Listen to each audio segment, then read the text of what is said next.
بالنسبة الليزر تقصدي عبد الرحمن أقسم لي بالله وقال لي أنا عندي استعداد أقعد مع الأستاذ النوار وأقعد مع شباب الثورة ويقولوا لي الأدلة وعندي كمان استعداد محاكمة هم يحاكموني لو أنا ثبت علي ذلك.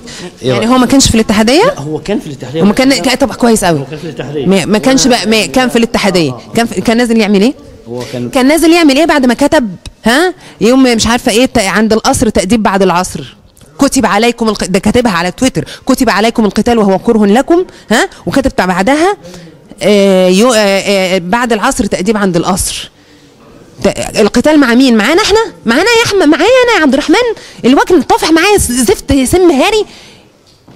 القتال علينا احنا؟ نازل تضربنا احنا يا جماعه. ده 3 من 6 ابريل اتصابوا وهم بيطلعوك بينقذوك في العباسيه، انت ما اتصبتش وهم اتصابوا. طب تنصحي ايه لعبد الرحمن؟ تقول له ايه كلمتين كنصيحه لزملاء ثوره وهو برضه بيحترم حضرتك؟ اقول له حسبي الله ونعم الوكيل، اللي عملته في الناس هيتعمل فيك.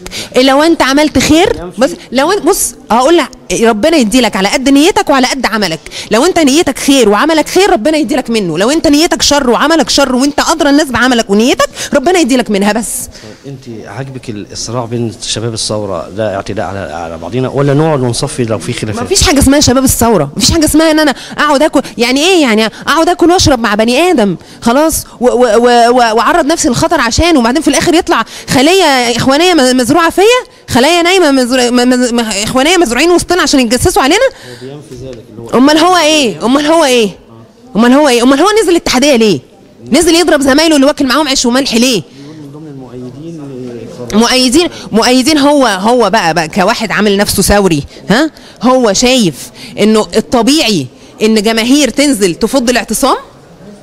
يعني هم كانوا نازلين بيفضوا الاعتصام، هو ده كلامهم. هل واحد ثوري انا دلوقتي لو في اعتصام للاخوان، ما هو كان في اعتصام للاخوان، طب انا لما كنت معترضه على الاعتصام ده ليه ما نزلتش افضه؟ ليه ما دعيتش ان انا انزل افضه؟ لو انا واحد ثوري عندي قيم وعندي مبادئ وعندي اخلاق، مش هقول ان الناس اللي كانت قاعده دي انا واكل معاهم طافح معاهم سم هاري وضحوا بحياتهم وكانوا بيضحوا بحياتهم عشان خاطري وكانوا بيحموني. خلاص مش هقول ده كله، ناس ما اعرفهمش، ناس انزل اضربهم افضوا الاعتصام بتاعهم حتى لو معتصمين عشان يا سيدي حقوق الشواذ، حتى تنزل تفضوا الاعتصام بالقوه.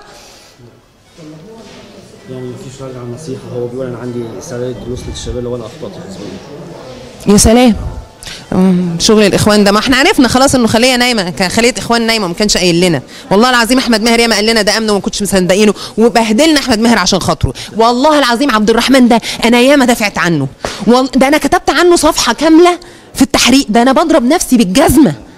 طب 25 ايه تتوقعي في 25 احنا نازلين نمشي مرسي ان شاء الله.